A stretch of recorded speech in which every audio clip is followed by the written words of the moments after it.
welcome back to Strictly Secrets, our last one of the year. So guys, it was a very exciting final on Saturday. Yes. What were your thoughts? Well, I'm just glad that Chris won because I said all along he was going to win. He was my favourite, so I feel a bit, happy about that situation.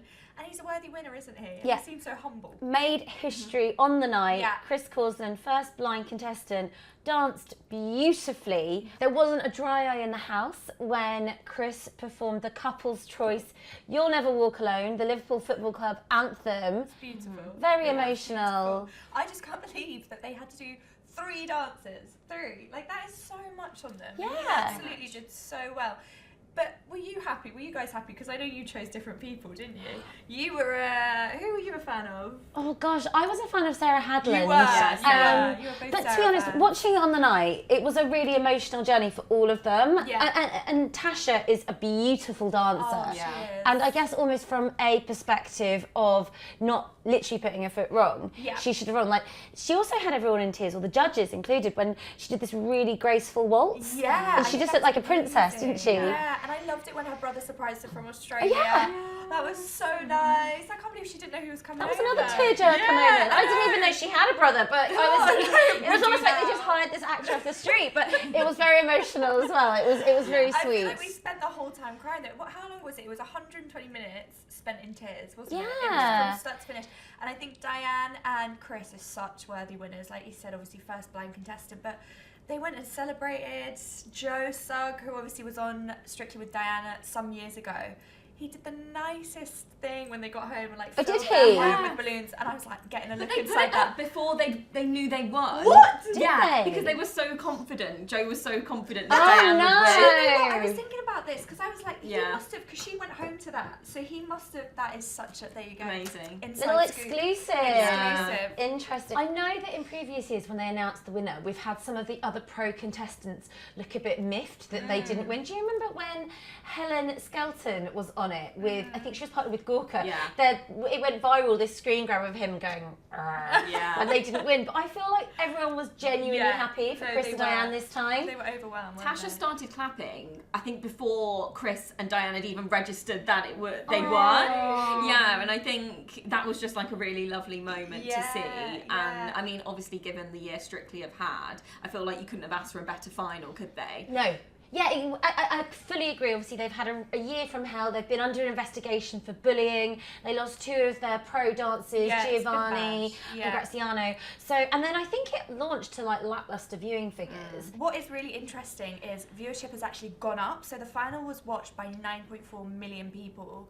And when the launch episode of this series happened, I think it was something like 7.1 million. Yeah. That's like a massive increase, isn't it? There was some concern at the very beginning of the series that the viewing figures weren't as expected for Strictly, which is like the primetime show on the BBC. Yeah. I mean, I do think there's something about it being the tail end of summer and people are out and about doing things, in September. And obviously on a cold Saturday night in December, all you want to do is snuggle up. Strictly. It's cozy season. But also I think there's been a journey. People are very, the lineup wasn't the best known A-list lineup we've ever had. No. But I felt like producers, all credit to them, did get us really interested in all of the contestants, like the journey with Comedy Pete and a lot of like viewers at home won't have been familiar with Tasha from Love Island. But they are now. Yeah, they are now. And she'll probably go on to do amazing things, won't she? I think she'll have such a good career from this. But didn't you interview her before, Emily? Didn't she say she wants to do more TV? Yeah, she did say she wanted to do more TV because I asked her, I said, have you had any offers, has your agent had any offers about more presenting? And she said, it's definitely on her list for what she'd like to do next year, because I think when you've been on a show like that, you sort of need to like level up again, really, don't you? That's like the BBC primetime show. Like, where do you go from there? And obviously Zara has done so well off the back, hasn't she? With all her I suppose that's like her following in the footsteps. And she's also on Morning Live doing quite hard-hitting news pieces, which I noticed recently. So she's done really well. She's done really well. Is it only 2 Love Islanders that have been on then? So it's Zara and Tasha. Yeah. So I wonder who'll be next. I feel like it'll be Ekin Su. Do you think the door is open? Yeah, definitely. Oh, definitely. Ekin Su would love to be on that show. And she'd be really good as well. She's kind of doing the rounds, isn't she, with Love Island potentially, All Stars, and obviously Big Brother. So maybe that'll be the next one for her. Yeah. She's done Dancing on Ice, hasn't she? Yeah, she's done Dancing on Ice. Wow. The other thing I really liked about the final was seeing all of the contestants from the series come back for that big group dance. Like seeing Jamie Borthwick's little smiley face. I didn't realise how much I missed him. Too. Do you remember he was my winner for quite a while? Yeah. I thought he would win.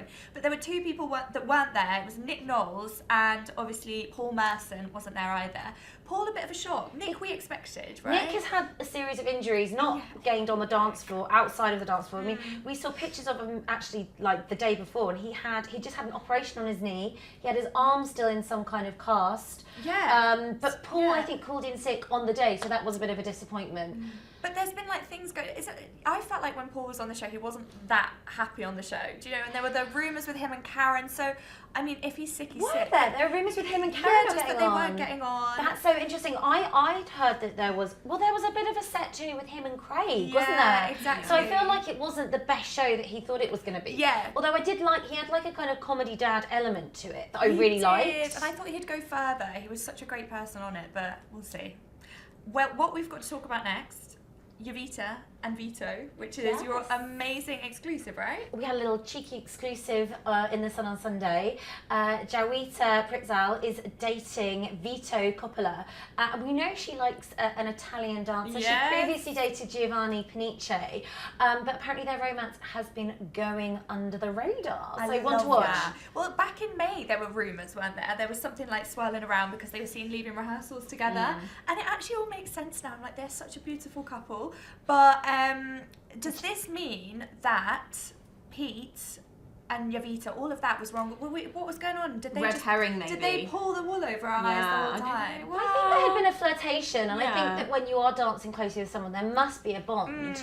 But we know that the romance between Pete and Maura really hotted up. And they've obviously reunited since she's come back from the jungle. Gosh, it's almost like that in itself warranted a reality show. I'd love to know what was really going on behind the scenes. I know. I love it when Maura left the jungle, the first thing that she said, on the coming out show, and she turned around to her friend and was like, is Pete still in Strictly? It's like the first thing she wanted to know. Did she? Yeah. Oh, brilliant. And she was amazed when she heard he was. I love how those shows have crossed over this year. It's so weird. When has that ever happened before? It's Really like Barbenheimer of reality crossover. TV. Yeah.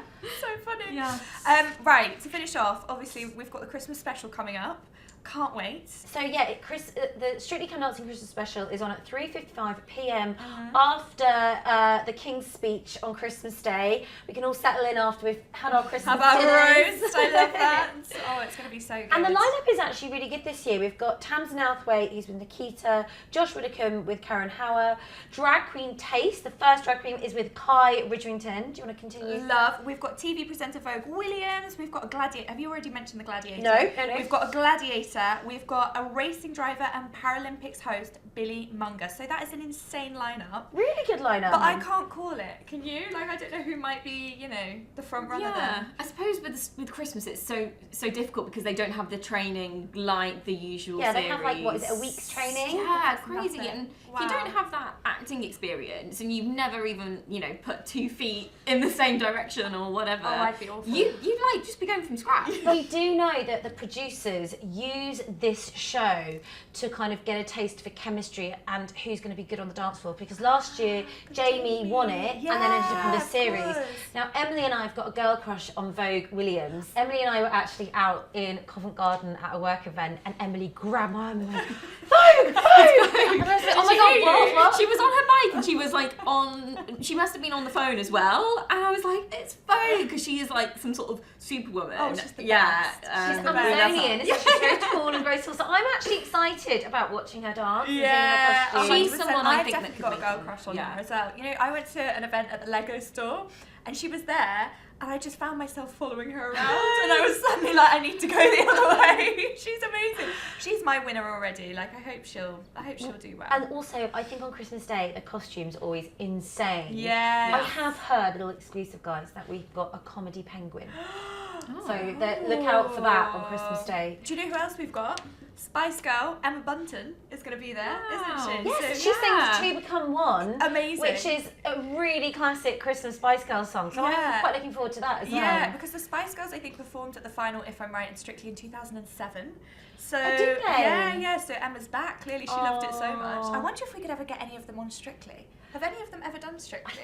I think Emma and Mel C have done Strictly before. I think so. And maybe Mel B did the American one. I mean, obviously Posh, that would be an Victoria Beckham 2025. Exactly. If you're watching. Yeah, make that happen. Well, we need a Beckham, maybe one of the Offspring would be that good. would be so good. Just getting Victoria and David in the audience, that would be a real coup. So that's a good question, I guess, to finish. Like, who would we want on the 2025 series of Strictly? If you could pick anyone. I think Vogue from Christmas, she looks like she's someone that would be their ideal person to have on the next season of Strictly, and also because obviously Jamie Lang was on Strictly and they're really close friends. True. So I think that could be. I also think we've never seen a drag queen on Strictly before. So if Taste is really good, they may get Taste back on for the next series, or they may try out another drag queen. I mean, because of RuPaul's Drag Race, there's literally so many drag queens to choose from. Exactly. I can't keep up. Yeah. So that could be really so interesting. good. I think a drag queen actually won Dancing on Ice a few years ago. Yes, Vivian. Vivian. So Vivian. I mean, if this is successful, they could recreate that magic. Well, I'd like to see Miranda, because I feel like after Miranda's not drag queen. No, not Miranda. I set myself up for that.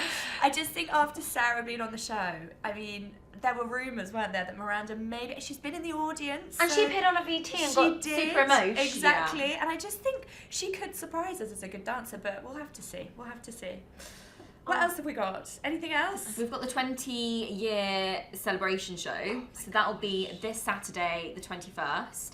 And it's essentially just taken in the whole sort of Strictly history, so from the last 20 years. Wow. And we have already seen the trailer, which played during the final.